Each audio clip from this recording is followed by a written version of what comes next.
¿Qué tal, amigos? Muy bienvenidos a Con Ánimo de Lucro, un espacio de información y análisis económico de confianza, un oasis para la economía entendida desde el lado correcto de la historia, desde la defensa de la libertad, la prosperidad y el respeto, desde luego, a la búsqueda de la felicidad. No cambien de emisora, arrancamos y lo hacemos hoy para analizar el lío que se montó ayer en el Congreso, donde los diputados estuvieron hasta el filo de la 1 de la madrugada, con una sesión extraordinaria, dice la oposición, un secuestro del Parlamento de hasta 4 horas para que el gobierno siga donde está y discutiendo qué, señores. Sí, lo adivinan, meternos todavía más la mano en el bolsillo. Y sí, señores, hoy tenemos que hablar de lo sucedido ayer en el Congreso, concretamente en esa comisión de Hacienda, cuando los señores diputados tuvieron que emplearse a fondo, negociar y negociar, prácticamente, como dice la oposición, como dice el señor Tellado, secuestrar el Parlamento para tratar de salvar una reforma fiscal que el gobierno pretende colar como enmiendas a la aprobación de una ley que es un mandato, una recomendación de la Unión Europea, que es la de poner una armonización al impuesto de sociedades de las grandes multinacionales que ganan más de 750 millones de euros al año, para que todas paguen de manera efectiva al menos el 15% en los Estados miembros de la Unión Europea. Esto es lo que el gobierno dice que tiene que aprobar sí o sí si quiere que seguir recibiendo los dineros de los fondos Next Generation de la Unión Europea. Y ¿qué es lo que ha hecho el gobierno? Ha dicho, como yo esto lo tengo que aprobar, en las enmiendas con una reforma fiscal. Y ahí en esas enmiendas de la reforma fiscal está la subida al diésel, está la eliminación del régimen fiscal de las SOCIMIs, está el famoso impuesto a la banca, está el impuesto a las energéticas, en definitiva, todos esos impuestos, hasta 16 nuevos impuestos que quiere aprobar el Ejecutivo, insisto, en esas enmiendas. ¿Qué es lo que sucede? Que esta reforma fiscal que quiere aprobar el Ejecutivo contenta a algunos de sus socios y otras medidas los disgusta. Y las medidas que disgustan a unos de sus socios les contentan a los otros, y las que contentan a los primeros disgustan a los segundos. En definitiva, resulta muy difícil poner de acuerdo a todos los socios de gobierno que sostienen a este presidente, señor Pedro Sánchez, que gobierna en minoría desde las últimas elecciones. Recordemos, solo puede mantenerse en el poder, solo puede aprobar una agenda legislativa si le aprueban las medidas, las propuestas, sus socios de gobierno. Esto es, Bildu, su socio de gobierno oficial es Sumar, pero quienes aprueban o no aprueban las decisiones son Bildu, Esquerra, Junts, PNV y ahora hasta el propio BNG. Es de nuevo chantajista por parte del gobierno, desde luego, condicionar la aprobación de este nuevo impuesto, el de las empresas, a que los grupos saquen adelante su reforma fiscal. Y los diputados, como les decía, estuvieron casi hasta la 1 de la madrugada para tratar de salvar una votación que se puso en contra desde el principio. Es más, es una votación que lleva negociándose 2 semanas al menos, lleva al menos 2 semanas negociándose y pues que no es capaz el gobierno de poner de acuerdo a sus socios para sacarlo adelante. Se votó en un primer momento, luego, como no salía adelante, se continuó, se pidió más tiempo para que pudieran seguir negociando. En definitiva, ayer los diputados trabajaron muchísimo hasta última hora de la noche y además desvirtuando las propias votaciones del Congreso, porque digo yo, y es una pregunta que me hago yo, Luis Fernando Quintero, a título personal, ¿cómo es esto de que tú hagas una votación, te salga en contra y pidas una prórroga para que se continúe negociando, para volver a votarlo un poco más tarde, para tratar de salvar una situación, que se vote in extremis algo con lo que consigues es todavía prolongarlo algo más para que luego otro pleno del Congreso, en concreto el jueves, lo termine aprobando? Yo creo que cuando el árbitro pita, el partido termina. No veo que los jugadores, por mucho que en ocasiones quieran, puedan pedirle al árbitro, oiga usted, aunque el partido ha terminado 1-0, vamos a poner una prórroga para ver si lo empatamos, y si lo empatamos luego ya pedimos otra prórroga para ver si lo terminamos ganando. Yo esto creo que no sucede. Por lo tanto, cuando una votación se produce y se rechaza un texto, pues habrá que darlo por rechazado, ¿no? Y el Ejecutivo no podrá esto de prorrogarlo y, como dice la oposición, secuestrarlo De hecho, la oposición, la gente de Vox está diciendo que va a ver si puede impugnarlo y que considera que esas votaciones, la que se produjo al filo de la 1 de la madrugada, era ilegal. Pero ¿se dan cuenta ustedes de la paradoja? Les vamos a contar todo el entuerto, les vamos a contar cuáles son las posturas de cada uno de los grupos, les vamos a contar cuáles son los impuestos que están encima de la mesa, les vamos a contar la pertinencia o no de cada uno de ellos, cuánto quiere el Estado recaudar con ellos. ¿Cuáles son los impuestos que gustan al PNV pero que no gustan a Esquerra? ¿Cuáles son los que gustan a Esquerra pero no gustan al PNV o a Junts? ¿Cuáles son los que les gustan a los filoetarras de Bildu? ¿Cuáles son los que les gustan a los comunistas de Sumar o de Podemos? En definitiva, les vamos a contar a ustedes con pelos y señales todo lo que sucedió ayer. Pero les decía yo, ¿no lo ven paradójico? ¿No les resulta extraño ver a unos políticos fajándose con llamadas telefónicas? ¿Han visto ustedes las imágenes? Les invito a que lo hagan. En los informativos y probablemente de todas las cadenas de televisión lo van a tener. En Es Radio, Juan Pablo Polvorino se lo va a contar con todo lujo de detalles, aquí también. Pero vean las imágenes. Saliendo de las salas, llevándose las manos a la cabeza, caminando por los pasillos, teléfono para arriba, teléfono para abajo, negociando, y caía la noche y pasaban las horas y no se llegaba a un acuerdo. De repente Esquerra Republicana dice que ha acordado con el gobierno que esos impuestos que los demás no quieren aprobar en estas enmiendas, que el gobierno se compromete a aprobarlos por Real Decreto Ley, en otra ocasión Real Decreto Ley, que como siempre les decimos está reservado únicamente para tomar medidas acuciantes, que tengan que ser tomadas sin el consenso del Congreso por urgente necesidad, por grave y urgente necesidad. Por ejemplo, como cuando sucedió hace 2 semanas la terrible gota fría que se llevó por delante a media provincia de Valencia. Aquella noche, la noche de autos, yo no vi a diputados sudando la gota gorda a ver cómo tenían que organizar las ayudas para que se restableciera los suministros en aquellos pueblos que se habían quedado sin luz, sin agua corriente, para restablecer las comunicaciones, para abrir las vías y que la ayuda llegara. Yo no vi a ninguno de los diputados. Sí, el día de autos en concreto, el día 30, la riada se produce el 29 por la tarde-noche, el día 30 sí que se afanaron en el Congreso por blindar el Consejo de Radio Televisión Española y por negociar esos impuestos que anoche todavía estaban sin acordarse y que también emplearon a los diputados sangre, sudor y lágrimas para poder llegar a algún tipo de acuerdo al filo de la 1 de la madrugada. Dirán ustedes, ¿qué demagógico es usted? Pues sí, me ha salido la demagogia por ahí. ¿Y saben por qué me ha salido la demagogia por ahí? Porque la verdad es que la imagen de un Congreso, de unos diputados a los que todos nosotros les pagamos el sueldo, solo se afanan en negociar y trabajar, en emplear el mayor número de horas de trabajo, lo hacen para acordar cómo nos meten todavía más la mano en el bolsillo a un país donde los impuestos están ya en una fase confiscatoria, en la que se nos detrae más de la mitad de lo que ganamos los españoles, y a las empresas, en eso sí se afanan, sudan, trabajan hasta la extenuación, pero cuando hace falta que trabajen, que se pongan de acuerdo y que pongan la ayuda en marcha, para eso no. Venía de Bombay el señor presidente del gobierno en un avión, la señora Teresa Rivera creo que andaba por ahí, o su secretario de Estado estaba por Colombia, Margarita Robles no aparece hasta la 1 de la madrugada, se abre un gabinete de crisis pero que no toma medidas, y 4 días después el presidente del gobierno dice que si quieren ayuda que la pidan.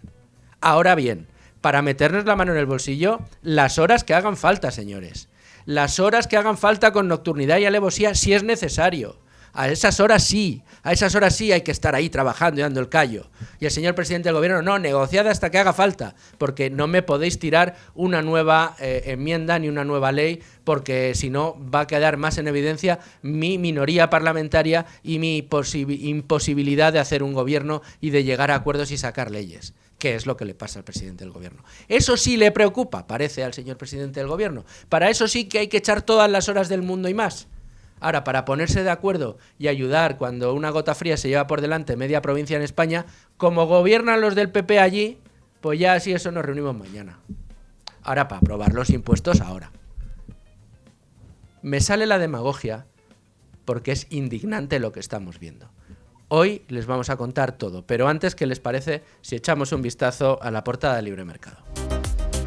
Bueno, pues hoy no ha podido venir con nosotros Beatriz García. Mañana seguro que la tenemos aquí puntual. Hoy lamentablemente no puede estar, pero conténtense con que yo les cuente algunos de los principales titulares que podemos leer hoy en Libre Mercado. Estados Unidos reconoce ya a España como un país deudor por los impagos de Sánchez a las renovables. Una nueva pieza de Diego Sánchez de la Cruz donde nos da cuenta de cómo en el país más rico del mundo, en uno de los países más importantes del mundo, Estados Unidos, a partir de ahora, pues toma el laudo condenatorio que ha publicado el Banco Mundial contra España por no hacer frente a los pagos que tiene que hacer por la pérdida de los laudos, por la eliminación de las subvenciones a las energías renovables. Bueno, pues esta sentencia emitida por el Banco Mundial se toma como una sentencia emitida por los propios tribunales de Estados Unidos y automáticamente España pasa a estar en la lista negra como país deudor,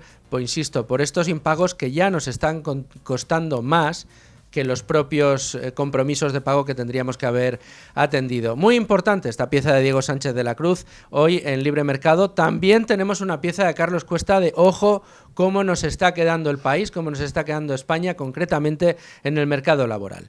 Así está el mercado laboral tras la gestión de Yolanda Díaz. Atención, 6 de cada 10 contratos son parciales o discontinuos. Dice Carlos Cuesta que los datos económicos siguen demostrando el falso ritmo económico de la España bajo la gestión de Pedro Sánchez. La misma vicepresidenta y ministra de Trabajo que ha pedido coser a inspecciones a las empresas afectadas por las inundaciones de la Comunidad Valenciana. Empieza Carlos Cuesta su crónica. Yolanda Díaz ha conseguido un hito de precariedad laboral difícil de superar en España. En estos momentos, 6 de cada 10 contratos que se firman en España son parciales o fijos discontinuos, es decir, que ya superan con claridad en España los contratos a jornada parcial o periodo parcial a los que emplea a una persona con una jornada entera y 6 días o semanas o meses de paro. Es decir, en España lo hemos denunciado desde hace mucho tiempo. Uso cada mes que publica su informe analizando los datos de los servicios públicos de empleo, pone este dedo en la llaga, y es que en España el problema del trabajo precario es cada vez más crónico, más enquistado, amén de que seguimos siendo el país desarrollado con las tasas de paro más altas.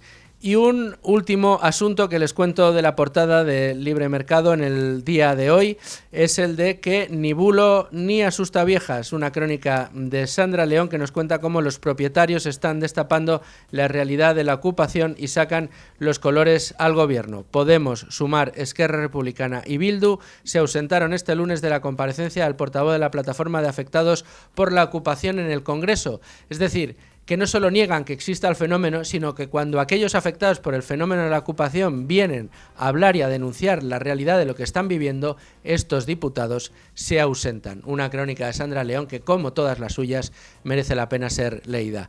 Bueno, pues hasta aquí las novedades que les contamos sobre la portada de Libre Mercado. ¿Qué les parece si nos metemos ya de lleno en el tema del día? Sí, por favor, pagar todos los impuestos que podáis.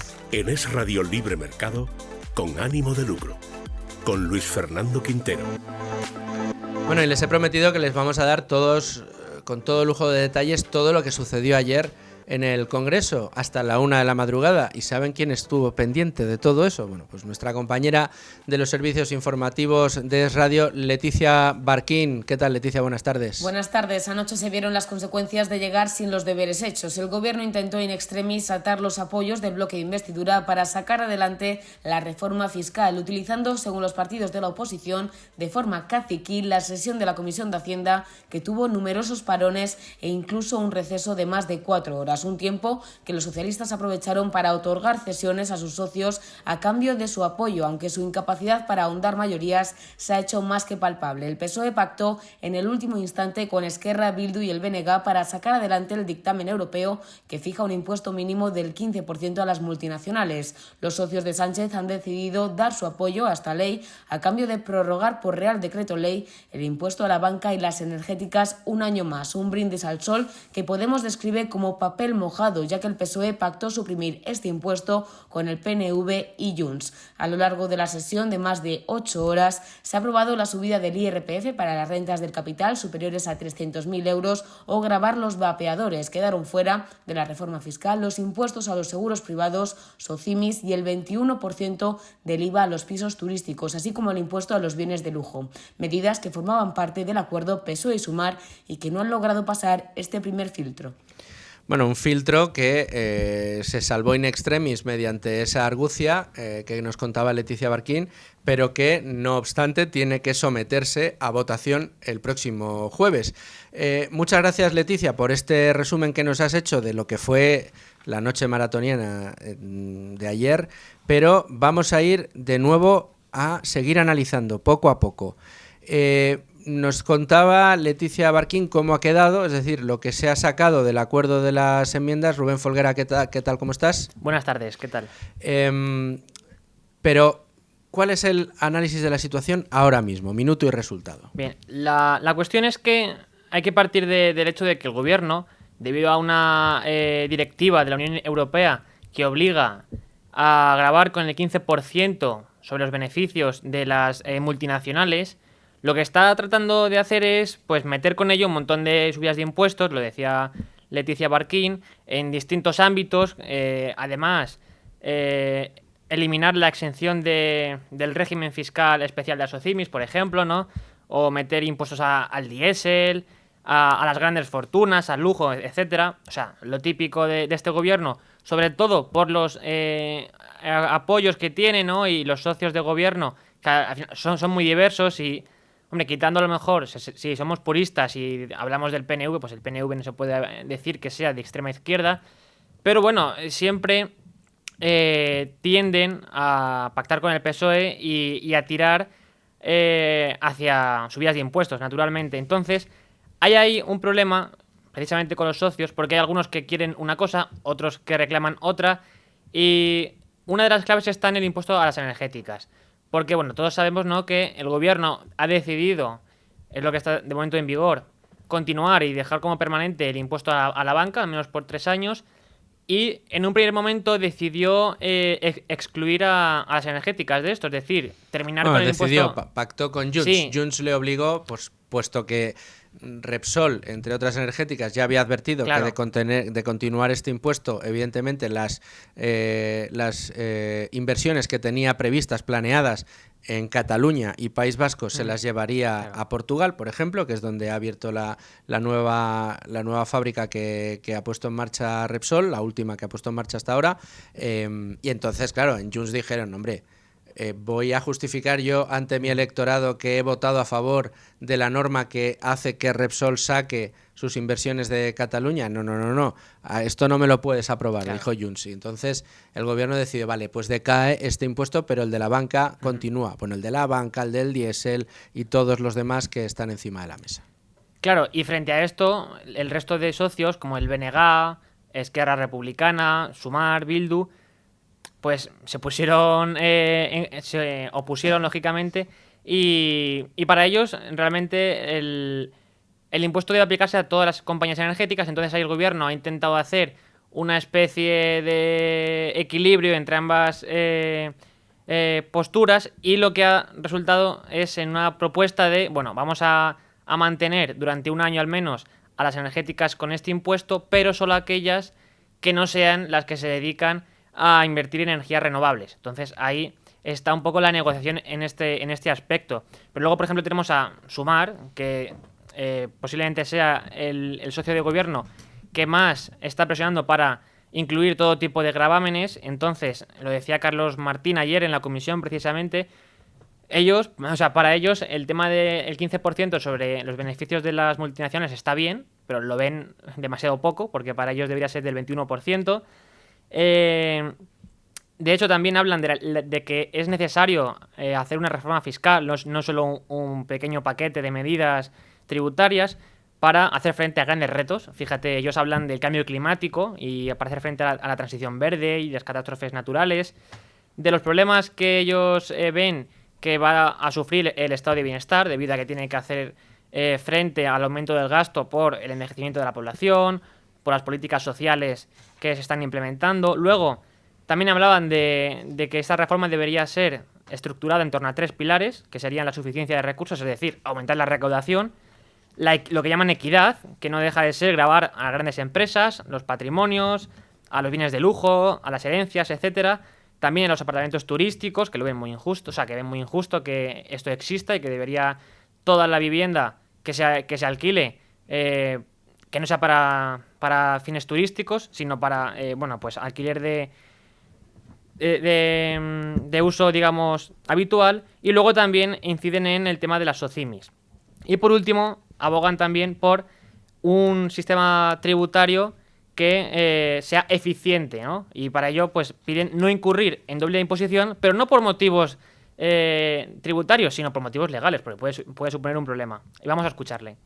Es una buena noticia que aquellas empresas que más se benefician de la organización social empiecen a aportar como mínimo un 15% de sus beneficios. A nosotros nos hubiera gustado que fuera más, que fuera al menos el 21%. Una reforma fiscal debe guiarse o debe puntuar alto en 3 grandes apartados: el de suficiencia de recursos, el de la equidad y el de la eficiencia del sistema impositivo. Eficiencia del sistema impositivo, llaman a cobrarnos cada vez más. Es tremendo lo de este país. Pero esto era lo que pedía Sumar. Rubén, ¿qué es lo que está pidiendo Esquerra? Esquerra lo que pide es que no se haga esta vista gorda con las empresas energéticas que invierten en energías renovables. Para ellos, todas las empresas energéticas tienen que que tributar con este impuesto extraordinario. A por todas. Aquí a lo que se dediquen da igual. A por todas. El caso es sacar más pasta. Y a esto se suma Bildu y BNG, por supuesto. Y ahí es donde está el punto de fricción con Junts, principalmente. Porque Junts, como decía, no quiere que esto suceda. Entonces el gobierno ha dicho, bueno, pues vamos aquí a buscar cómo contentar a todos, ¿no? Y está por ver que contente a todos. Porque el próximo jueves tendrá que ser votado en el Congreso de los Diputados, y ahí es donde veremos si esto sale adelante o no, este tipo de medidas. Claro, la gracia de lo que sucedió ayer es que salvaron una votación, pero es una votación que puede cambiar por completo de aquí al próximo jueves, porque finalmente entonces, ¿cómo ha quedado la famosa reforma fiscal? Pues que quieren colar como enmiendas dentro de la aprobación de otra ley. Es que sí. Échale guindas al pavo. Claro. Se incluye el impuesto del mínimo global al 15% de los beneficios de las multinacionales. Que este es el es lo único que nos obliga a Europa. Sí. Esto es lo que nos pide Europa, esto es lo que ya dijeron que se iba a aprobar, y en las enmiendas a esta ley es donde se está metiendo la reforma fiscal que contempla. Sí, pues por un lado subir 2 puntos porcentuales el IRPF para las rentas del capital superiores a 300.000 euros, que pasarían del 28 al 30%. También un aumento de los impuestos sobre el tabaco, nuevos tributos para los vapeadores, cambios normativos para lo que ellos llaman combatir el fraude fiscal en el sector de los hidrocarburos. También se va a tratar de impulsar una modificación de la directiva europea del IVA para gravar también a los alquileres turísticos, como decía anteriormente, y fomentar el uso de la factura electrónica. Y sin embargo, lo que ha sufrido un grave varapalo es, por un lado, el impuesto del 25% para las SOCIMIs en sociedades. Todos estos tributos que estaban planteando sobre los yates, los bienes suntuarios, que llaman de forma tan despectiva, los aviones privados, los Lamborghinis, como si aquí todo el mundo tuviese Lamborghinis. Y luego también planteaban un castigo a los seguros de salud propios de la sanidad privada. Y de hecho, así. Sí, esto es divertidísimo. El que quieran grabar a aquellos. Usted tiene un seguro, es uno de los 12 millones de pacientes que tienen un seguro privado, que pagan un seguro privado, además de pagarlo por los impuestos del seguro de la seguridad social, la sanidad pública. Bueno, pues ahora le quieren cobrar a usted el IVA. O sea, usted no solo sufraga con su dinero los seguros públicos, la sanidad pública, usted no solo paga eso, sino que además paga un seguro privado y no utiliza al público. Bueno, pues ahora, por su buen hacer y su generosidad a la hora de sufragar 2 sistemas sanitarios para solamente utilizar uno, ahora lo que le dice el Estado es que no, que usted es muy rico y como usted es un rico insolidario que utiliza la sanidad privada, usted va a tener que pagar además un impuesto adicional por utilizar la sanidad privada. Es decir, el impuesto al que estaba exento se lo ponen. Fíjese usted la retórica del gobierno. Bueno, y estos son algunos de los varapalos. Si te parece, Rubén, vamos a aprovechar que está por aquí Domingo Soriano, vamos a analizar todo este entuerto y todo lo que está tratando de hacer el Ejecutivo desde hace 2 semanas con todos los paquetes fiscales que están encima de la mesa y después continuamos con el resto de impuestos que se han quedado en el tintero y que igualmente podrían llegar a aprobarse, porque todo esto tiene que negociarse y aprobarse el próximo jueves. Tengo ya conmigo a Domingo Soriano. Domingo, ¿qué tal? ¿Cómo estás? ¿Qué tal, Luis Fernando? Mira qué malo soy, ¿eh?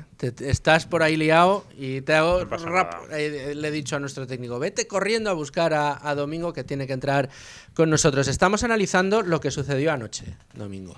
Esas negociaciones en el Congreso hasta la 1 de la madrugada. Decía yo en el editorial que, aun a riesgo de que me llamen demagogo, que lo harán y seguro, que para esto sí que se emplean a fondo, sudan, llamadas, hasta tarde, sin dormir, sin ducharse, ahí 8 horas en el Congreso debatiendo, para ver cómo nos meten más la mano en el bolsillo, para ver cómo el gobierno es capaz de continuar en el gobierno y no representar derrota parlamentaria tras derrota parlamentaria.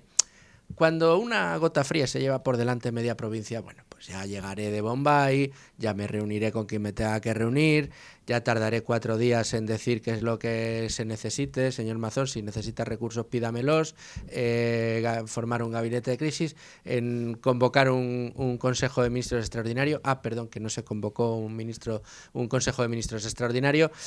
Para esto no había tanta urgencia, ni había que trabajar tantas horas, ni estar hasta última hora, ni ver cómo había que coordinarlo todo. Ahora bien, coordinar a todos los socios de gobierno para terminar aprobando un paquete de medidas que no deja de ser subidas de impuestos sobre subidas de impuestos, para eso sí que hay que trabajar en el Congreso. Sí. Yo me acuerdo siempre, antes de entrar en lo sustancial, si quieres vamos a lo anecdótico, pero que es muy importante, de la conciliación.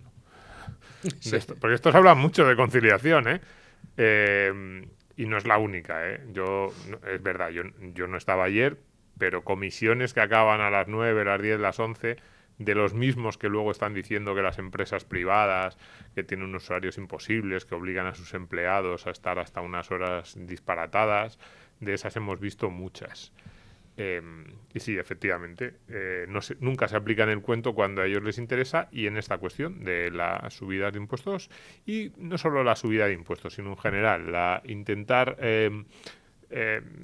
digamos, demostrar que el gobierno tiene una mayoría parlamentaria que es capaz de legislar, que es el objetivo de ahora. El objetivo de los presupuestos de este año, en realidad, es más político-económico. Y, bueno, pues en eso se aplicaron. Pero, a ver, yo tampoco tengo muy claro que vaya a ser... es decir, esto ahora ha pasado a pleno, hay que votarlo. Yo no tengo claro que el gobierno vaya a tener mayoría para aprobar ninguna de las medidas, o a lo mejor alguna sí, otra no. Pero esto es muy importante, puesto que luego en la parte política los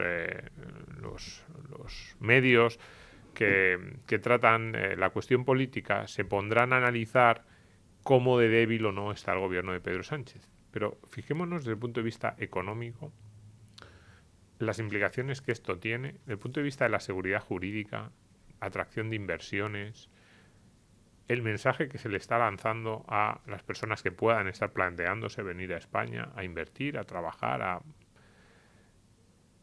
Lo que se les dice es que cada año en España el gobierno se mete en una negociación absolutamente disparatada en las formas, en la que no se sabe nunca lo que va a ocurrir, que lo que ocurra va a depender de la situación parlamentaria puntual del gobierno en ese momento, de si hay elecciones regionales o no en alguna autonomía que le interese, de la situación interna de cada uno de los partidos, de si están unidos en ERC o en Bildu hay un nuevo liderazgo, y que de ese tipo de cosas que nos pueden parecer anecdóticas, incluso a veces hacemos chistes, pues de eso va a depender si se aprueba cada uno de los impuestos. Entonces, frente a la idea teórica de la que nos hablan de un sistema fiscal más o menos unificado, con una lógica que a lo mejor tú y yo no compartimos, porque creemos que debería ser un sistema fiscal pues con impuestos más bajos, pero te dicen, no, pero es necesario para sostener el estado del bienestar, por la razón que sea. Pues de esa idea lo que tenemos es un puzzle absurdo que sale como consecuencia de las diferentes negociaciones que a 8 bandas está manejando el gobierno. Entonces, es demoledor desde el punto de vista económico, no solo el mensaje que manda, sino qué tipo de sistema fiscal va a salir de ahí. Puede salir cualquier cosa. A lo mejor salen menos impuestos de los que quiero decir, a lo mejor sale medio bueno en el sentido de que hay menos impuestos aprobados porque le empiezan a tirar uno a uno y de repente el gobierno no tiene mecanismos para recaudar como hubiera pensado, y a lo mejor sale un sistema fiscal con 8 o 10 nuevos impuestos, porque como los van parcheando sobre parches anteriores, es completamente absurdo. Entonces, más allá del chiste o de la burla o de la broma sobre lo que pasó ayer en el Congreso, quedémonos con la idea de que el sistema fiscal en España va a ser simplemente un compuesto de parches, de pegotes que ha ido poniendo el gobierno sin ninguna idea general sobre hacia dónde queremos ir en un tema tan importante y que determina tantas decisiones económicas como qué es lo que grabamos, con qué tipos, en qué condiciones, durante cuántos años, no sé, la energía, la banca, algunos de los sectores más importantes ahora mismo no saben qué impuestos van a tener que afrontar, ya no el año que viene y el siguiente, cuáles van a ser los tipos, si se van a renovar o no. Es imposible hacer una inversión a largo plazo en España. Cualquier empresa mínimamente grande que quiera ahora plantearse hacer inversiones en España, si a mí me preguntara, le diría no lo hagas porque no sabes cuáles van a ser las condiciones a las que te vas a enfrentar en ninguno de los próximos 3 o 4 ejercicios. No, ya no la arbitrariedad legislativa o la arbitrariedad fiscal que emana un poco de estas negociaciones a 1000 bandas que llevamos viendo 2 semanas. A mí siempre me gusta recordar, insisto, que cuando la Dana se llevaba por delante Valencia, lo que estaban negociando, aparte de blindarse el Consejo de Radio Televisión Española, eran estas medidas, esta reforma fiscal que tiene encima de la mesa el Ejecutivo. Ya no es, insisto, la arbitrariedad fiscal que denota este tipo de comportamiento, sino también la inseguridad jurídica, porque al final es un poco lo que tú dices, ¿no, Domingo? Es no saber si me van a subir los impuestos, hasta dónde me los van a subir, si me los van a subir este año o el que viene, pero luego no. ¿Quién me garantiza a mí que luego, cuando se supone que termina este acuerdo al que ha llegado el gobierno, se va a terminar? Es más, aunque lo hayan pactado, ¿se va a aprobar o no se va a aprobar? Es más, aunque el jueves en el Pleno se tumbe el impuesto a la banca, si se tumba el impuesto a la banca, ¿quién me dice a mí que no va a terminar cumpliendo el acuerdo que se anunció ayer por parte de Esquerra Republicana para que el gobierno retome este asunto y lo apruebe vía Real Decreto Ley? Es decir, ya no es una arbitrariedad, ya es un no sé qué va a pasar, no sé cómo voy a tener que hacer mis cuentas para el año que viene, porque tampoco sé cuánto voy a tener que dotar para impuestos, ¿no? Claro, sí, es que, fíjate, si alguien dice, llega un gobierno muy de izquierdas, como el primer ejecutivo de Pedro Sánchez, con Podemos de aliado en el gobierno, y establecen un plan fiscal para los próximos 4 años, vamos a subir estos impuestos, lo anuncian y lo van aplicando. Dices, ¿te parece bien? Digo, no, me parece muy mal, pero por lo menos las empresas, los agentes económicos, los ciudadanos, las familias, saben a qué atenerse. Puede haber alguna votación, puede haber algún cambio, pero alguna votación que salga mal, puede haber algún cambio, pero en general sabemos cuál es el camino del gobierno. Pero lo que ejemplifica lo que pasó ayer en la comisión es que no hay un camino, que hay simplemente una voluntad de supervivencia política. Es decir, lo que quiere Pedro Sánchez es simplemente estar en la Moncloa 3 años más. Y está dispuesto a cualquier cosa con tal de estar en el poder 3 años más. Y como sus socios de gobierno, desde el punto de vista ideológico, sí que tienen diferencias, porque es verdad que no es lo mismo el programa de Junts, el del PNV, el de RC o el de Bildu, sabemos que para cuadrar esas diferencias que hay entre sus socios de gobierno va a tener que hacer todo tipo de parches y va a tener que aceptar todo tipo de componendas. Y a partir de ahí, pues lo que es evidente, y es que las leyes en España ya no van a seguir un esquema, un camino más o menos lógico, marcado por una prioridad ideológica, sino que van a seguir van a venir establecidas esas leyes por las necesidades de cada uno de esos partidos, que muchas veces son simplemente necesidades parciales que entran en contradicción con otras. Y que así es como vamos a legislar. Entonces eso, en el terreno fiscal, es peligrosísimo, es devastador para la seguridad jurídica, como tú dices, y devastador para anticipar cualquier tipo de plan económico. Entonces, estas son ese tipo de noticias que luego dices, nunca podremos titular tal empresa no viene a España, tal planta no se abre en España, o tales inversiones no se realizan en España por lo que pasó ayer en el Congreso. Porque no te lo van a decir, simplemente no vienen y abren la fábrica en Portugal, abren la empresa en Francia o llevan las inversiones a Italia. Y tú simplemente lo que ves es que la economía española sigue estancada y que no hay inversión exterior, ni hay nuevos proyectos que se vayan creando. Y sí, la seguridad jurídica es muy importante y una previsibilidad. También sería mejor un sistema fiscal menos lesivo para los intereses de las empresas y de las familias.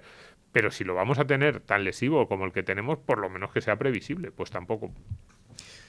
En fin, Domingo, esto es lo que tenemos. Te agradezco mucho tu análisis y, bueno, no te vayas muy lejos, que luego tenemos que hacer el avance de la pizarra, ¿vale? Sin problema. Hablar de la pizarra de Domingo. Además, igual hasta te pregunto por el estado de bienestar. Muy Ya bien. veremos.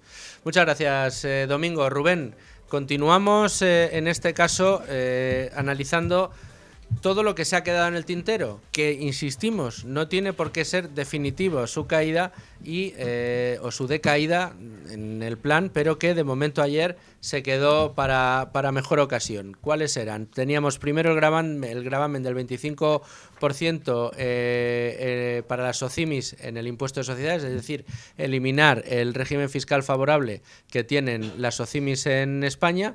También el impuesto contra los yates, los aviones privados y los famosos Lamborghinis, y los seguros de salud privados. Estos son los tres que ya habíamos visto, pero quedan algunos. Sí, también nos hemos dejado en el tintero los impuestos que se planteaban contra el alquiler turístico y las empresas tipo Airbnb, y el alquiler también de corta duración, que llaman. Todos los impuestos a las grandes herencias, que eran superiores al 1.000.000 de euros, que hubiesen sumado unos 2.000 millones anuales a la recaudación del Estado. Y luego también el tema de las grandes fortunas, los grandes patrimonios, ¿no? Y sobre todo las rentas del capital superiores a 300.000 euros, que querían ser gravadas. Pero si lo llevamos a la gente de a pie, por decirlo así, a nuestro día a día cotidiano, uno de los impuestos que de momento se han quedado en el aire sin aprobar es el del diésel, que era una cuestión bastante, yo creo que preocupante para la gente de clase media y clase media baja, que al final son el grueso de la población.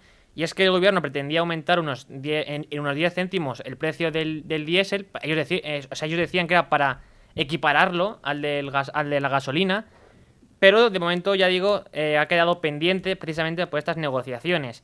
Y todo esto, al final, en lo que redunda, y también a colación de lo que comentaba Domingo, es, y esto, bueno, también para aclarárselo a nuestros amigos de La Sexta, que nos han sacado la entrevista de Wall Street Wolverine, ¿no?, criticando los impuestos. Sí. Como si fuésemos... Estaban muy atorados intelectualmente, porque a alguien se le ocurriera pensar que a lo mejor pagamos demasiados impuestos y que recibimos menos de lo que pagamos. Claro. Se llevaban las manos a la cabeza. Ay, este discurso contra los impuestos, pues sí, señores de La Sexta, sí. Sí, discurso pues, contra los impuestos. Pues esto afecta directamente a los problemas que más preocupan a la gente. Que, bueno, suelen ser, o se suelen decir, por un lado, el tema del desempleo y los bajos salarios. Pero ¿cómo quieren que las empresas contraten o que las empresas inviertan en España? Y sobre todo grandes empresas que al final, con grandes volúmenes de capital, vendrían a invertir y aumentaría la productividad, y con ello aumentarían los sueldos. ¿Cómo quieren que aumente los sueldos y el empleo si no dejan que las empresas inviertan, si no dejan que la gente pueda abrirse un negocio y la gente pueda trabajar? ¿Cuál es la comunidad autónoma que ha bajado más los impuestos? Madrid. ¿Cuál es la que más recauda? Madrid. Sí. ¿Cuál es la comunidad autónoma que más ha reducido el gasto en sanidad para hacerlo más eficiente y en acuerdos con la colaboración público-privada? Madrid. ¿Dónde es donde mejor funciona el sistema de salud en España? Sí. En Madrid. Si es que hay que decir poco más. ¿Cómo funcionan los países donde existe una mayor prosperidad de sus ciudadanos? Pues con menos impuestos, con impuestos más claros y con una mayor gestión del dinero público. Si en muchas ocasiones lo que hay que decirle al Estado es cómo puede ser que estés subiendo los presupuestos en sanidad año tras año sin ningún tipo de límite, y cuando toca gestionarlo lo que haces es que cada vez van peores servicios públicos. Y es el círculo vicioso, porque funcionan mal, hace falta más inversión. No, señores, hace falta que manejen mejor el dinero. Que el dinero que nos quitan a nosotros, a los ciudadanos, a las empresas, que tanto nos cuesta ganar, que conseguimos con nuestros desvelos, con nuestro trabajo, con nuestro sudor, con horas que le quitamos a la familia, con horas que le quitamos a nuestros hijos, que le quitamos a nuestro tiempo de ocio, con todo ese dinero y ese tiempo que nosotros empleamos, ustedes se quedan con la mitad. Y luego lo gestionan como lo gestionan. Las cosas funcionan mal y lo que dicen es que necesitan meternos todavía más la mano en el bolsillo. Hombre, pues llegará un momento en que el ciudadano se pregunte si a lo mejor gestionándolo nosotros por nuestra cuenta no nos iría un poquito mejor. Claro, es que al final el Estado o el sector público se diferencia del privado en dos cuestiones. Primero, en los incentivos. No tiene el incentivo del lucro como el sector privado, y esto que ven fatal, ¿no? Los populistas de izquierdas. Pues es al final lo que lleva al segundo punto, que es el cálculo económico y la cuenta de beneficios y pérdidas. Sin poder hacer ese cálculo no podemos orientar nuestra acción, y si no podemos hacer eso, pues ocurre lo que ocurre en el sector público, que al final se derrocha dinero, se presta un servicio cada vez más ineficiente y de peor calidad. Sin embargo, si dejamos que, por ejemplo, el modelo madrileño sería un buen ejemplo de ello. Vale, es un derecho que reconocemos desde el Estado, pero lo va a gestionar o va a prestar el servicio directamente, en connivencia y en colaboración con el sector público, empresas privadas. Y al final lo que ocurre es eso, que el servicio mejora notablemente. Desde luego que sí. Rubén Folguera, muchas gracias por ayudarnos a analizar y a profundizar en todos los detalles de lo que sucedió ayer. Mañana iremos con asuntos también de interés, pero no te vayas porque vamos a abrir mercados con Antón Diez-Tubet, de Country Manager de Trade Republic en España, y a ver qué nos cuenta. Tenemos también la bolsa un poquito revolucionada. Bueno, y tenemos que empezar en el día de hoy la apertura de los mercados viendo qué es lo que sucede, y decía yo que teníamos bastante información que aportar porque no son días especialmente tranquilos en los mercados. De hecho, si les tengo que contar cómo va la bolsa después de la media sesión, algunos se llevarán las manos a la cabeza. El IBEX 35, según nos muestran los servicios de información en tiempo real, nos dicen que la bolsa española está pegándose un batacazo del 1,57%, amanecía bastante por encima de los 11.600 puntos, ha perdido los 11.600, también los 11.500, cotiza en 11.491 puntos. Bueno, nos dicen que precisamente porque CaixaBank, tras presentar su plan estratégico, ha sido muy mal recibido por parte de los inversores y está castigando fuertemente a CaixaBank en bolsa, con lo que está arrastrando al resto del indicador. En cualquiera de los casos, son otros los asuntos que están mandando hoy en los mercados globales. Los vamos a analizar ya con Antón Diez-Tubet, el Country Manager de Trade Republic para España y también Portugal, que es por donde te encuentras, creo. Antón Diez-Tubet, ¿cómo estás? Hola Luis, pues sí, efectivamente, aquí estoy en Lisboa, pasando unos días. Bueno, oye, muchas gracias por atendernos, también desde Lisboa, mientras atiendes tus obligaciones, pero estaba diciendo yo que es verdad que llevamos unos días con los mercados un poco revolucionados, ¿no?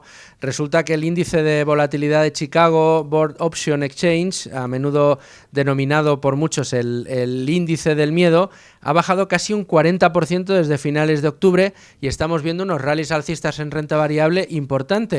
Parece que el miedo ha desaparecido, que ya la renta variable no es ese valor tan riesgoso para muchos. El miedo parece que está abandonando el mercado. ¿Esto es preludio de algo? ¿Crees que podemos ver algún movimiento súbito en bolsa dentro de poco precisamente por el comportamiento de este indicador? ¿O cuál es la lectura que nos haces tú como especialista? Bueno, yo sí que querría explicar, Luis, primero un poco qué significa este índice. El nombre más común es el VIX y lo que hace es medir la volatilidad. Al final, cuando este índice, el VIX, está en unos niveles muy bajos, o sea, para que nos hagamos una idea, el índice va de 0 a 100, cuando está en niveles muy bajos, lo que refleja es que hay poca volatilidad en el mercado, y cuando hay poca volatilidad es que la gente, los partícipes de mercado, pues están tranquilos y suele ser un entorno favorable para la compra de acciones. A raíz de las perspectivas de mercado, de la victoria de Trump, etcétera, nos llevamos un tiempo moviendo en un índice VIX con un número muy bajo. Entonces eso muestra un sentimiento muy favorable para las acciones. No obstante lo anterior, este índice reacciona muy rápido. Un mal dato de resultados de varias empresas importantes dentro del índice, un mal dato económico en Estados Unidos, te causa reacciones inmediatas en el VIX, porque al final el VIX lo que mide es la volatilidad del S&P 500, prácticamente a través de las opciones que hay emitidas del S&P 500. Entonces, es un indicador del sentimiento.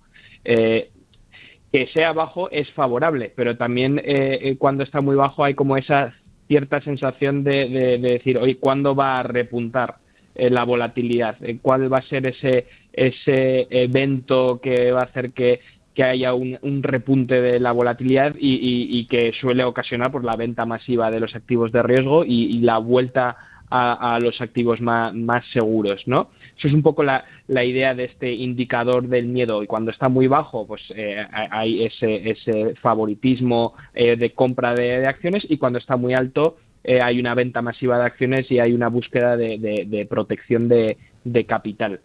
Creo que es interesante también mencionar dentro del VIX que se puede invertir en el VIX. Tú puedes participar si tú crees que, oye, que hay un sentimiento muy demasiado favorable en el mercado americano y que las acciones están muy caras, y quieres participar con un trade a corto plazo sobre el VIX. Lo puedes hacer a través de ETFs apalancados o lo puedes hacer a través de derivados, ¿no?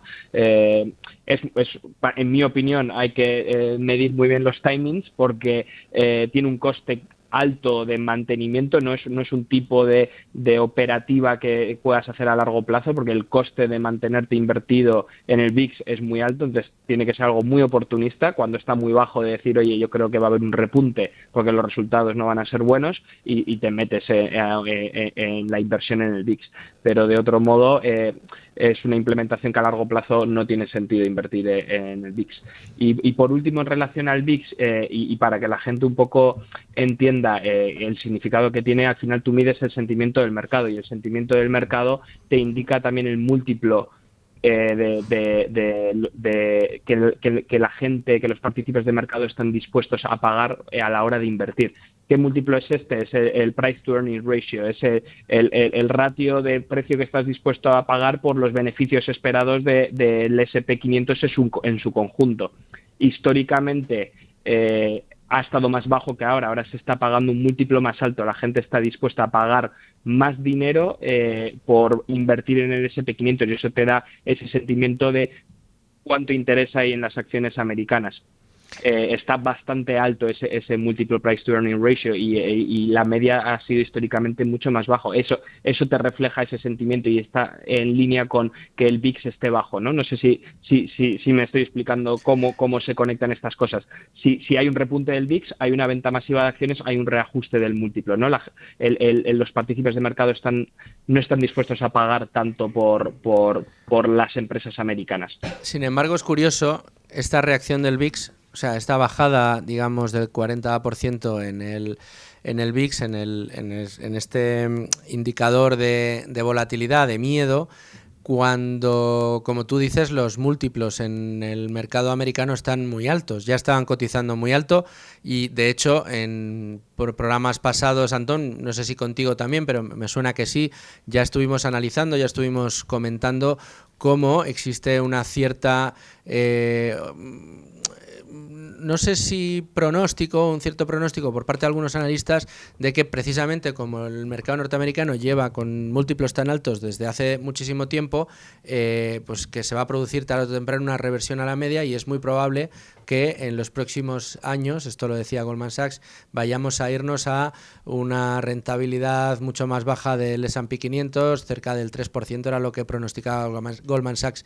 Sin embargo, se ha producido algo muy curioso, yo quería también tu opinión, y es que al entrar Trump en el poder y los primeros anuncios que hace a la hora de conformar su gabinete y su acción de gobierno futura, la dibuja con reducción de la burocracia, reducción de impuestos, dinamización de los mercados norteamericanos, dinamización de la industria, fuera trabas administrativas.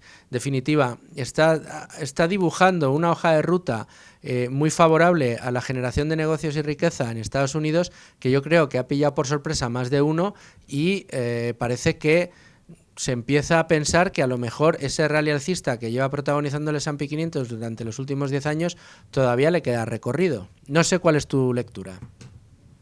Bueno, posiblemente, o sea, no es nada extraño que cuando hay un VIX extremadamente bajo o hay un múltiplo extremadamente alto haya mucho nerviosismo y mucha cautela, y hay muchos partícipes del mercado y muchas visiones que dicen, oye, es que la valoración de las acciones americanas es muy alta, el VIX está muy bajo, hay mucha tranquilidad y todo ese entorno genera nerviosismo a mucha gente. La realidad es que todas las políticas que está anunciando Trump son favorables para las empresas americanas y eso el mercado lo percibe bien. No olvidemos que el mercado también reacciona con las expectativas. Entonces, ahora hemos reaccionado con unas expectativas favorables de la implementación de las nuevas políticas, ¿no? Una mala implementación, unos malos resultados de algunas empresas clave del índice, automáticamente pueden crear harían pánico, que se diera la vuelta, sí. Hace que se dé la vuelta. Entonces ahora pues el VIX está abajo, el múltiplo está alto, la gente está dispuesta a pagar más, pero puede haber una reversión muy rápida, un dato muy malo de inflación, un dato muy malo de empleo y tienes un repunte del VIX, y las correcciones estamos viendo que hoy en día son mucho más rápidas que en el pasado, ¿no? Y yo creo que hay más información al respecto, estamos mejor conectados, el mundo está más globalizado y las reacciones y las correcciones son muy rápidas, y enseguida puedes tener un repunte de un 30 o un 40% del VIX y una corrección del 20% del mercado, y eso pasa en 2 semanas.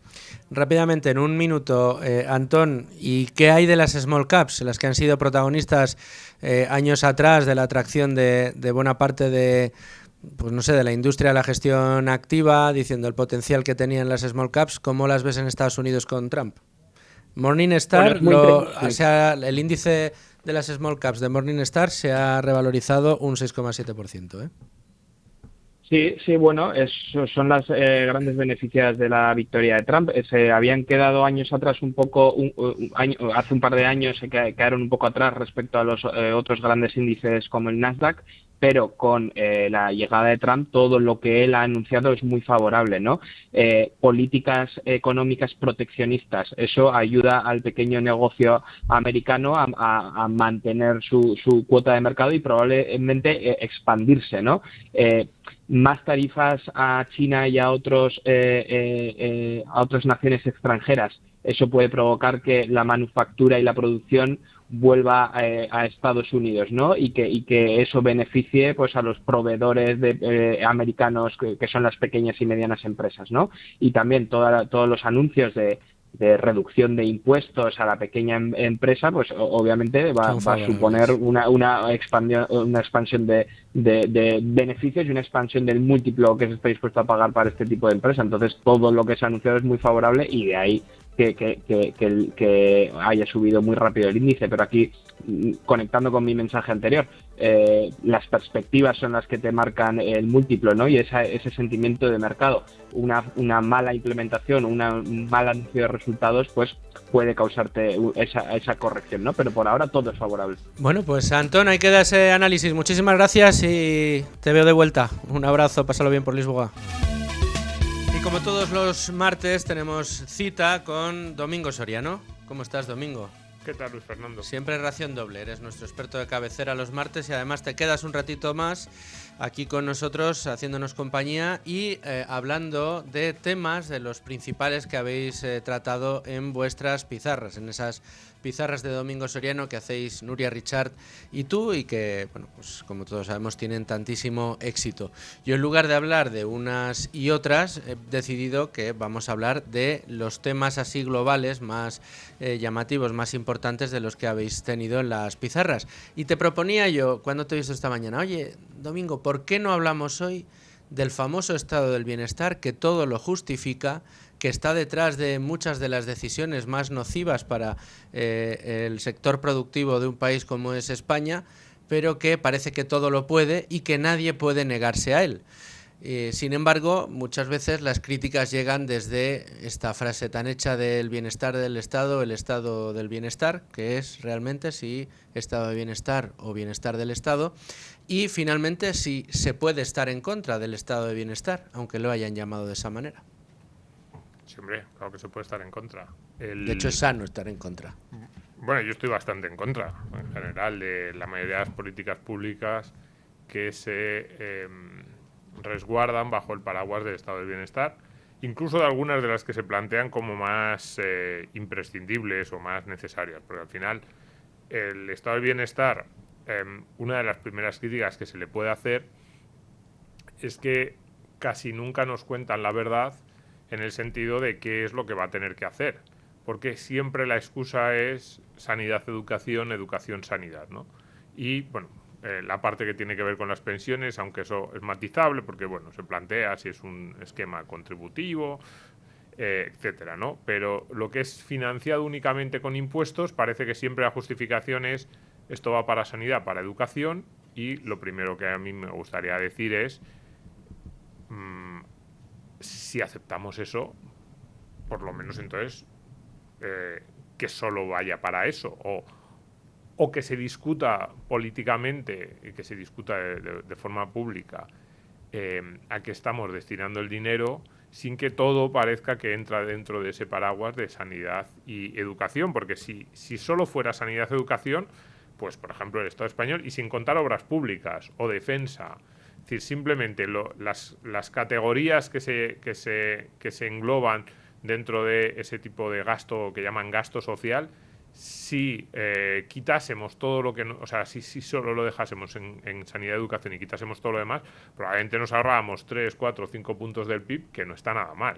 Entonces, lo primero, estado del bienestar. Nos engañan, nos dicen que es solo sanidad y educación, y se ha ido ampliando poco a poco a lo largo de los años y cada vez llega a más parcelas. Eso es muy cuestionable. Luego, en segundo lugar, nos dicen que el estado del bienestar es imprescindible porque si no, no podríamos pagar aquello que cubre el estado del bienestar. Hace poco veía un vídeo de la ministra de Sanidad, Mónica García, que decía: ¿cuánto cuesta, ahora que todo el mundo cuestiona los impuestos, cuánto cuesta una operación de cadera? 30.000 euros. ¿Cuánto cuesta una estancia hospitalaria? 25.000 euros. ¿Cuánto cuesta una máquina para resonancia del cáncer? Y va dando precios. Y esto es muy llamativo porque, claro, uno piensa, ¿quién está pagando eso? Entonces, los mismos que pagamos con impuestos todo lo que cubre el estado del bienestar y muchas más cosas, pues se nos dice que esos mismos no podríamos pagar los mismos servicios que estamos pagando por impuestos. Y claro, es un absurdo lógico. Dices, si solo se paga el estado del bienestar con los impuestos de los españoles, ¿por qué aseguras al mismo tiempo que esos mismos españoles no podrían pagarse unos servicios equiparables en el caso de que no les cobrasen los impuestos? Entonces, llega la siguiente afirmación, que es decir, no, pero es que, bueno, a lo mejor algunos se lo podrían pagar, pero solo los muy ricos. De nuevo, eso no es cierto. A partir del percentil 60-65 de la renta, tú estás sufragando más impuestos que más o menos qué servicio recibes. Digo más o menos porque va a depender de tus circunstancias personales, familiares, de muchas cosas, pero más o menos si tú estás a partir del percentil 60-65 empiezas a ser contribuyente neto, es decir, pagas más impuestos que servicios recibes, con lo cual a toda esa parte de la población, al 40% que más gana, y en España estamos hablando de gente con sueldos de 30, 32.000, 35.000 euros, les sale negativo, les sale deficitario. Entonces, todo esto, fíjate que ni siquiera es una enmienda a la totalidad del estado del bienestar. Yo creo que podríamos discutir si tiene algunas, bueno, podríamos discutir, ¿no? Yo puedo aceptar que tiene algunas ventajas, sino al debate que se plantea, ¿no? Por eso, a tu pregunta de ¿se puede estar en contra? Y digo, hombre, se puede estar. Debería haber un debate muchísimo más sano, pero todas estas cosas que estoy diciendo yo, que son evidentes, deberían estar en ese debate. Todo lo que lo pagamos lo hacemos los españoles. No es verdad que solo los ultrarricos estén sosteniendo el estado del bienestar. Las clases medias clases medias y medias puras son los que realmente pagan por la gran mayoría de los servicios. Es cierto que incluso aunque lo asuma el Estado, la provisión de servicios, no la provisión de servicios, la financiación tiene que asumir también la provisión de servicios, pues sería como pensar que el Estado tiene que construir las propias carreteras, ¿no? Pues se lo encarga unas constructoras, no podría hacer lo mismo con la sanidad y educación.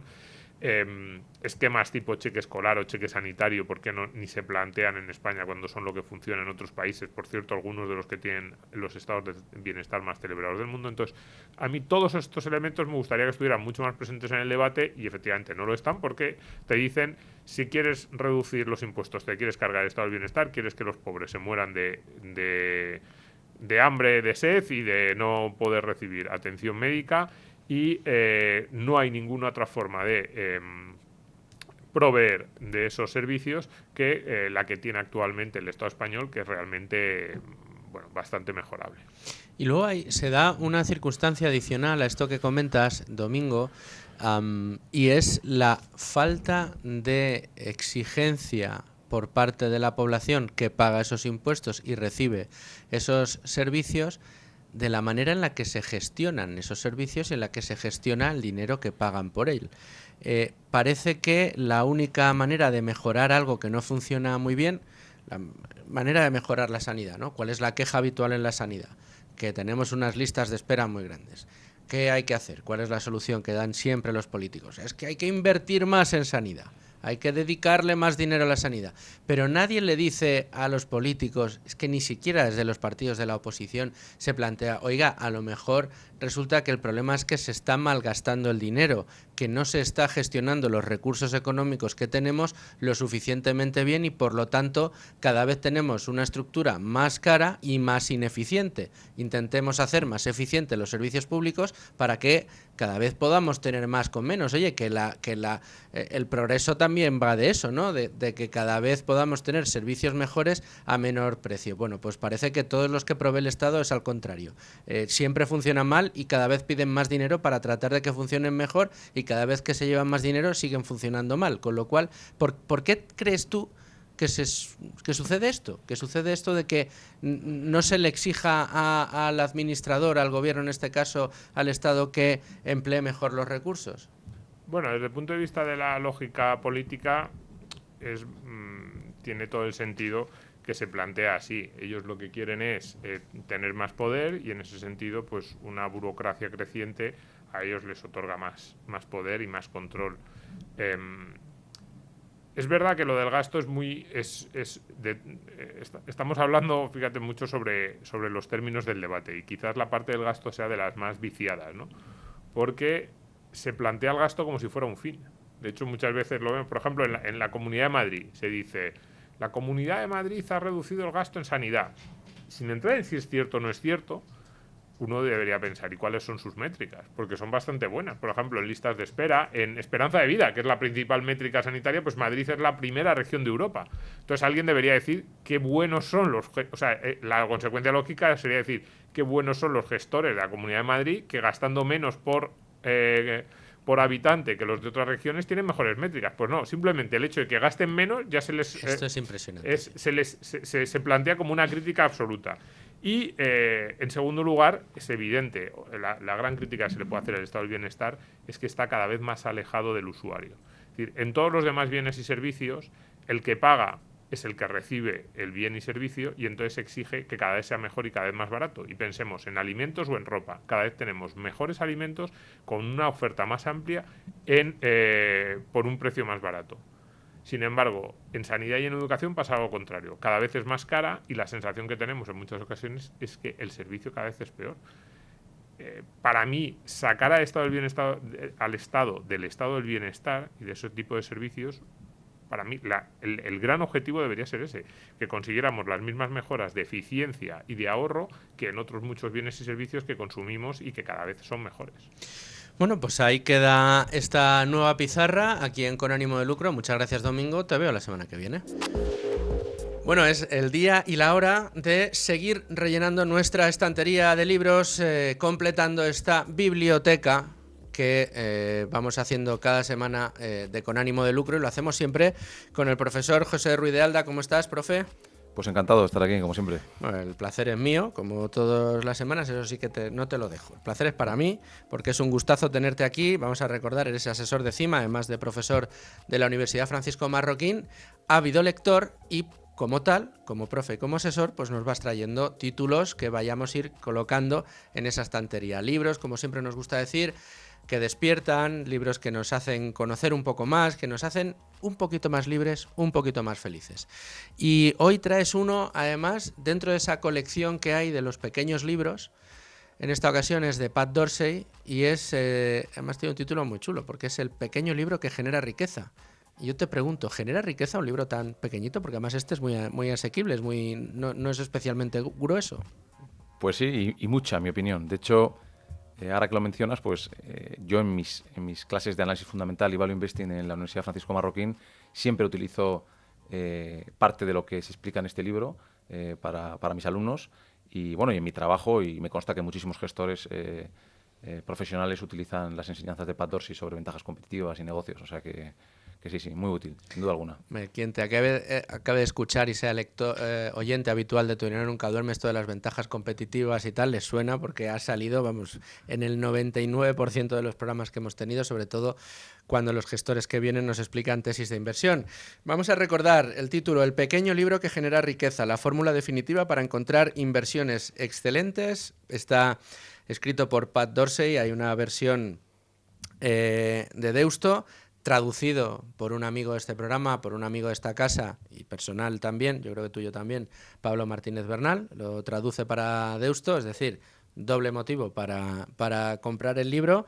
Y tenemos una versión Kindle de 8,54 euros y una versión en tapa dura de 17 euros. Y es que no vale nada, el conocimiento es increíble. Lo importante es que te digan cuál, ¿no? Dices, joder, hay tantos libros en el mundo, pero ¿cuáles son los buenos, no? Bueno, este es uno de los mejores. Totalmente. Al final este libro, que es un libro que parte de una premisa, ¿no? Y es que en el capitalismo, en el libre mercado, cuando un negocio funciona, cuando alguien es capaz de crear un negocio, un producto, un servicio que funciona muy bien y gana mucho dinero y tiene unos retornos muy altos, pues lo que atrae obviamente es competencia, ¿no? Es un poco la virtud del capitalismo, ¿no? Atrae competencia que normalmente abarata el producto, incluso lo mejora, etcétera, ¿no?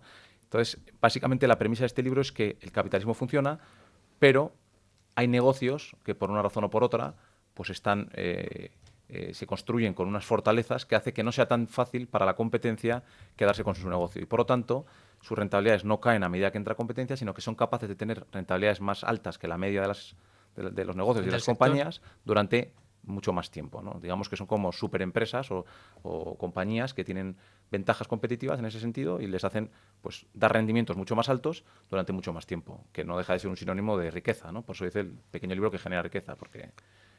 Bueno, porque encontrar esas ventajas competitivas... Claro, aquí luego, y aquí ya te voy a tirar de tu vena de asesor, claro, uno de tus trabajos es estudiar compañías, profundizar, sacar los libros, las cuentas anuales, visitar a los equipos directivos, bucear durante, no sé si días, semanas o meses en estas compañías y tratar de averiguar estas cosas que generan riqueza, ¿no? El ver si una compañía va a ser capaz de seguir generando riqueza a futuro, porque entiendo que si te has fijado en ellas porque ya la está generando en el presente, pero a menudo localizar esas ventajas competitivas después de años de Tu Dinero Nunca Duerme escuchando a muchos gestores, creo que debe ser un arte. O sea, quiero decir, no hay una matemática única en la que te diga si cumple A, B y C irremediablemente seguro y en todos los casos va a ser una ventaja competitiva. Dependerá de muchos factores, ¿no? Y evidentemente encontrarla no debe ser fácil. Hay algunas que son evidentes, pero en muchas otras yo creo que ahí está la finura en el análisis de vuestro trabajo, ¿no? Como analistas. Totalmente. Y además piensa que todo gestor de una compañía te dice que su compañía tiene ventajas competitivas, ¿no? Entonces, Por supuesto. es lo habitual. Entonces, al final... Con ánimo de lucro tiene unas ventajas competitivas extraordinarias, pero estas están fuera de toda duda. Tenemos a José Ruiz de Alda para hacernos la biblioteca. O sea, ¿qué más ventaja competitiva quieren ustedes? Sí, de hecho es cierto que todas las compañías que igual son muy malas o con producto malo y malas rentabilidades y te dicen, no, pues nosotros somos mejores que la competencia por esto y por esto, ¿no?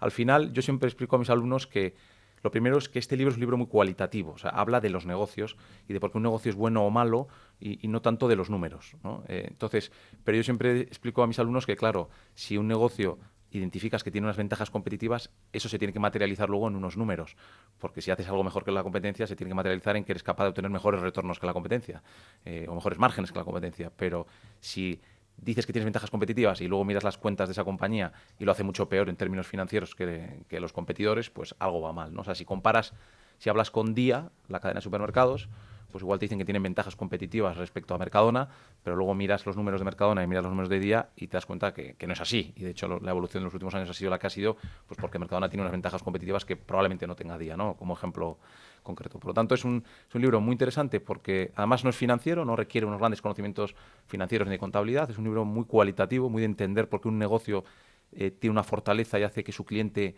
o pague más por un producto o que una compañía tenga menos costes que los demás. Pero obviamente eso luego se tiene que reflejar en los números. Y si no se refleja, pues no es cierto, ¿no? Tiene mucho que ver con la capacidad de muchas compañías de generar esa relación de confianza y de fidelidad en el cliente y en ocasiones, por eso yo creo que es tan complicado muchas veces este análisis, muchas ocasiones no viene dado exactamente por una técnica concreta o por un departamento concreto que tengan, sino pues que el propio empresario con su forma de hacer es capaz de generar esa confianza. Mercadona va más allá, ¿no? O sea, efectivamente tiene muchos números detrás, tiene una estrategia consolidada, o Zara, una estrategia además que se ha estudiado en muchos libros de negocios y en muchas escuelas de negocios, de cómo empezó a distribuir la fabricación y cómo empezó a rotar las colecciones, no año a año, sino prácticamente semana a semana, ¿no? Y cómo esto ha conseguido un éxito brutal en todo el mundo y reconocido en todo el mundo. Pero claro, en ocasiones, ¿cómo descubres esa ventaja competitiva? ¿Qué ventaja competitiva tiene Coca-Cola que le ha hecho ser siempre número uno frente a Pepsi? Pues mira, es un buen ejemplo porque al final Pat Dorsey, que por cierto ha sido gestor de Morningstar y analista de Morningstar, o sea que es una persona que viene de la industria de la inversión, te diferencia que hay 4 fuentes de ventaja competitiva, ¿no? Una que sean intangibles, 4 principales. Intangibles, lo que llama efecto red, lo que llama coste del cambio y lo que llama ventajas de costes. Una de ellas son los intangibles.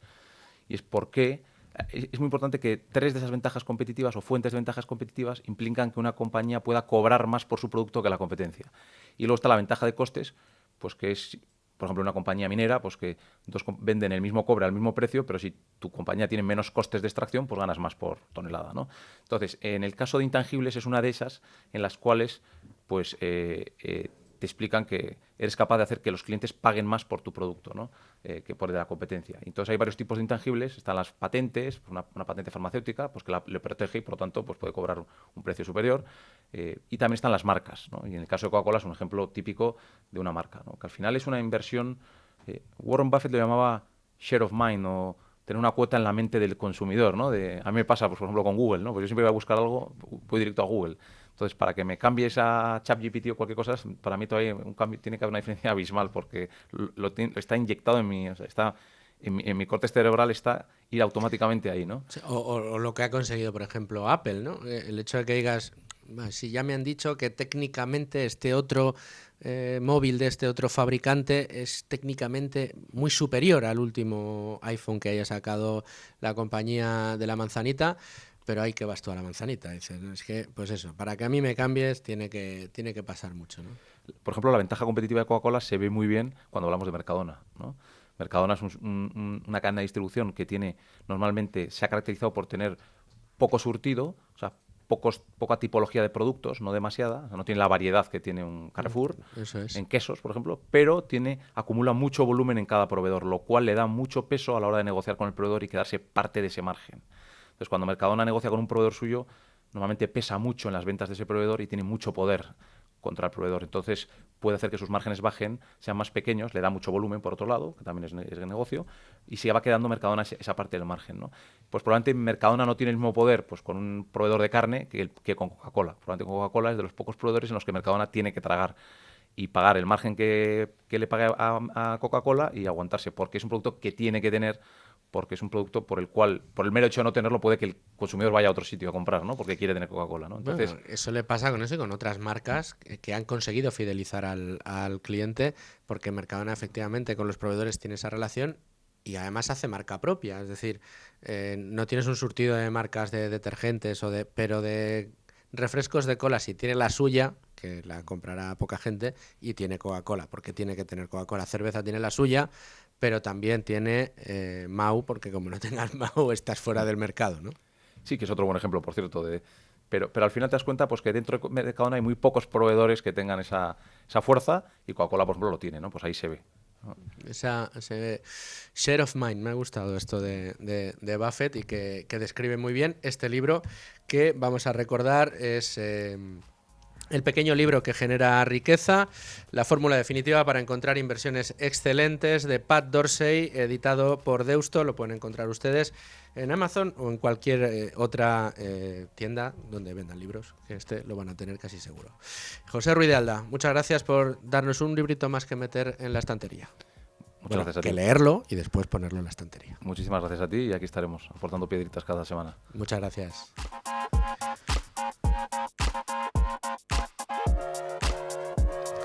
Y a todos ustedes, señores oyentes, muchas gracias de nuevo por estar ahí un día más. Aquí les espero mañana. Sean muy felices, amigos. En Es Radio Libre Mercado, con ánimo de lucro.